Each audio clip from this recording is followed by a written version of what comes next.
It is Thursday lunchtime. It's Jim White, Simon Jordan and Spencer Oliver. We are live on talkSPORT. It's the 10-year anniversary today of the fight that was billed the Battle of Britain, as Carl Froch went head-to-head with George Groves.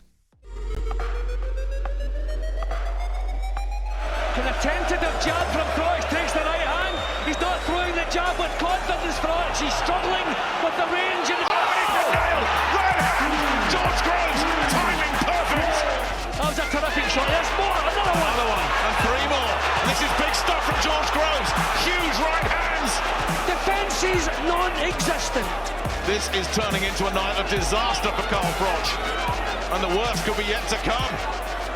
Missed that time. Froch on him straight away, but couldn't sustain the assault. And George Groves dropped his gloves and said, "Come on." Still, Froch is standing tall, and then lands a right hand of his own, and Groves has wobbled. Groves is in big trouble now, and Froch senses it, and Froch is going for the finish, because Groves' legs have gone. And Groves hanging on here, just holding and spoiling, trying to buy some time, but Froch smells blood here. I think Froch needs to finish it here. He really does. Groves is in trouble. He's taken another one, and another, and Howard Foster has stopped it. Wow, that is going to be controversial. Groves is disgusted. Groves is furious, and there's going to be some controversy here. Froch had him in trouble, no question about that. But he was so far ahead, George Groves. And that was that. It was mired in controversy, as you heard in commentary there. The referee, in the eyes of many, ended it too early. But it went Carl Froch's way. So did the second fight. I'm delighted to say that both Carl and George join us live on the show this lunchtime. In different locations, it has to be said. Neither in studio with us this lunchtime. George, when you hear that again, was it stopped too early? You'd still stand by that, would you? Absolutely, Jim. Me and Carl come together and we talk about it quite often. And yeah, it was stopped too early. I can't concede on that point. I mean, the commentary doesn't do me any favours at that point. But if you actually watch the fight, which everyone in the arena is, it's bizarre why the fight stopped at that point. But I mean, George, I was there actually that night, and that was the initial fault when we were there, that the fight was stopped too early. But I mean, looking back on it now, do you feel that like the tide was turning massively? You was actually tiring at that point, and looking at it in hindsight, that was maybe the best thing that the referee stopped it at that point, because obviously it created such an interest in that rematch. Well, Spencer, you've had a serious injury before in the past, so maybe you might be a little bit swayed by that decision. But if you watch the fight, I'm winning the ninth round. I'm winning the ninth round. So, and sure, I mean, our tactics in that fight was to not really battle with Froch, who we know is very good at, the inside work. So when we get close, hold on. We're both tired. I mean, did you feel that actually, George, there that you was tiring though? Like you saw a big change in like in that round. It was like you see a big change. Nah, we'll watch it back. I'll watch it with you, Spencer. We'll see. I'm winning that round. Cole has a bit of success in that stage, and it is the only time he sort of has success. Sure, I'm a little bit, off balance, knocked off balance as well, but. I can't concede, mate. I can't let it go. Yeah. It'd be interesting to hear the Cobra. Because the Cobra seems to be getting momentum at that point. That's what I was saying. Well, Carl, come on. Did you get away with one that night? Listen, I've been on tour for a couple of years with Groves, probably 3 years now, up and down the country, talking about that first fight and then the rematch at Wembley Stadium. And one thing I've learned to not do anymore, and that's try to convince George that fight was stopped correctly by Howard Foster. You're wasting your time. You're flogging a dead horse. Listen, it was that far ahead on all the scorecards. He dropped me in the first round. He beat me up like the worst I've ever been beaten. I've just recorded my YouTube channel, Froch on Fighting, with my wife, and we just talked about that first fight. And I've got it up there with probably the worst beatings I've ever had. And when you look at how many fights I've had, world title fights back to back, for me to concede that George Groves gave me the biggest beating of my life, that's a big statement. But I did turn it around. I was getting to him, and the fight was stopped. The fight was stopped when Howard Foster saw something in George's eyes and his legs And even the commentary there, like I said, don't watch the fight back. Just listen to the commentary because it tells a big story.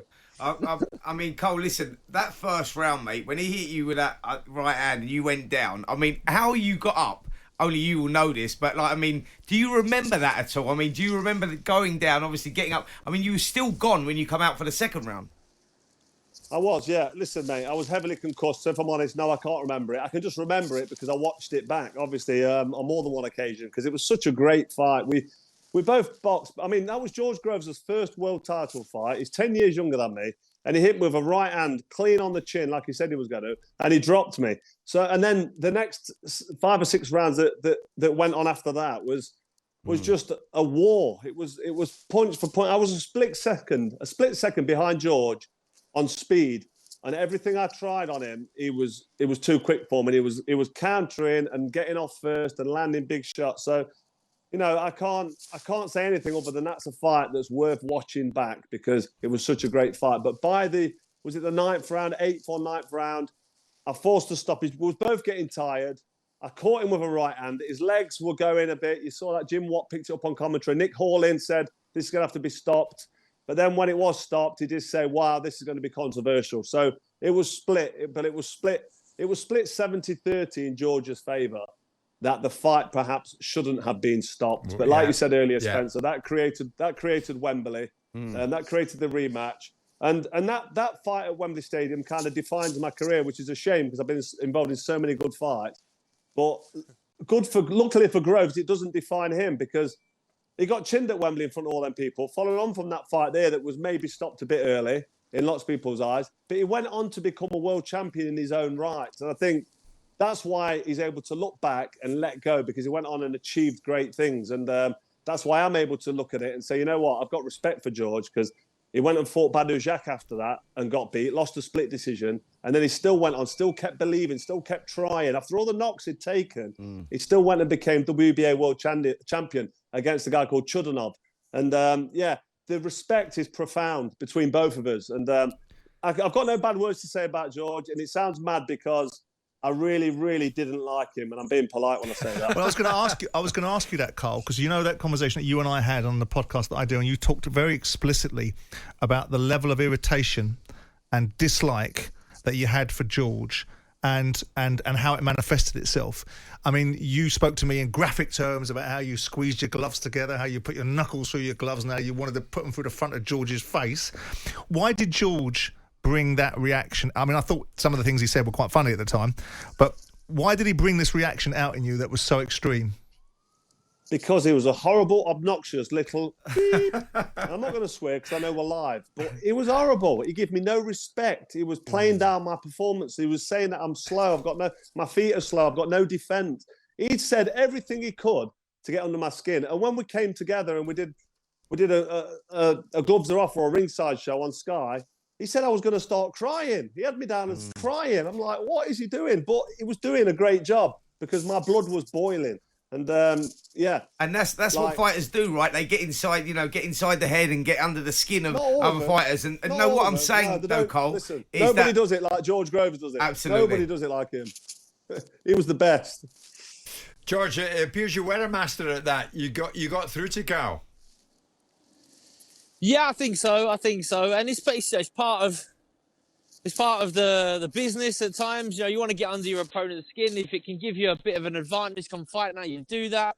But, you know, ultimately I felt like what Cole really wanted was a bit of respect from me, or what he deemed a respect. And, you know, I had it for him. I just wasn't prepared to show him or to give him that satisfaction. I knew it was alienating me, you know, with the boxing, you know, fans and stuff like that, but he bit, and I thought this is going to work for me. This is going to work. He's not going to be sort of switched on like he should be, like he usually is come fight night, and I've got to take advantage of it. But the build-up's always fun, and especially when you've got two characters who back themselves and want to engage. So, you know, I love Cole for that because he did bite. He made it easy at times, but he did also make it a fantastic fight for people to tune in for. He's still going. Carl, you're laughing in the background. Was there ever any talk of a third fight between the two of you? Well, I was ready to retire after that after that one. I mean, after the first one, I was ready to retire because I could feel myself like I couldn't recover as quick between sessions. I could feel myself getting a bit old. I got a young family at home.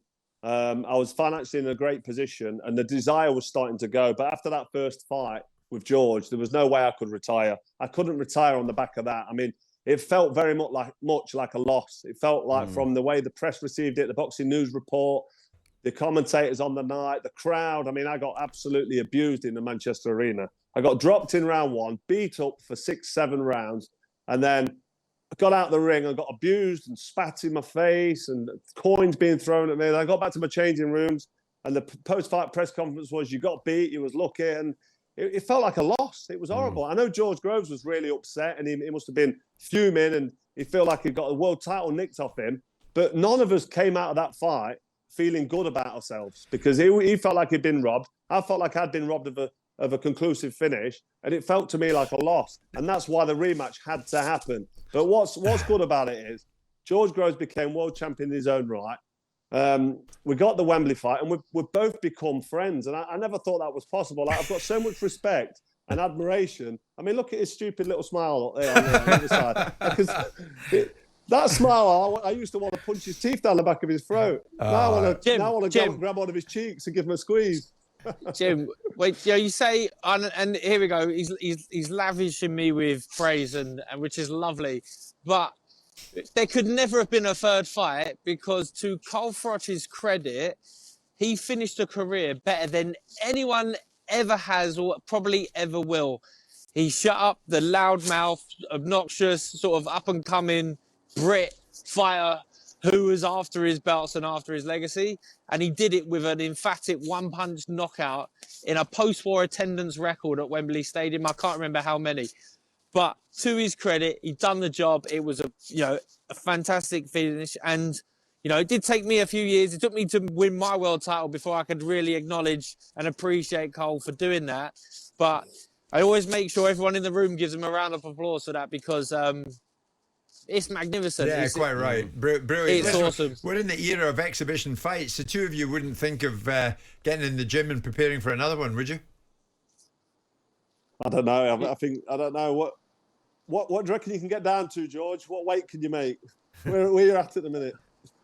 Yeah, I'm not making super middleweight, and I'm not incentivized for that. But Carl hasn't stopped training. I think Carl's still in the gym now. He's ready for any comeback. Take on. I saw you recently, Carl, and you look great. Everybody loves a fight when it's two British boxers. Is that why do you think, Carl, we need to see Taylor Catterall again?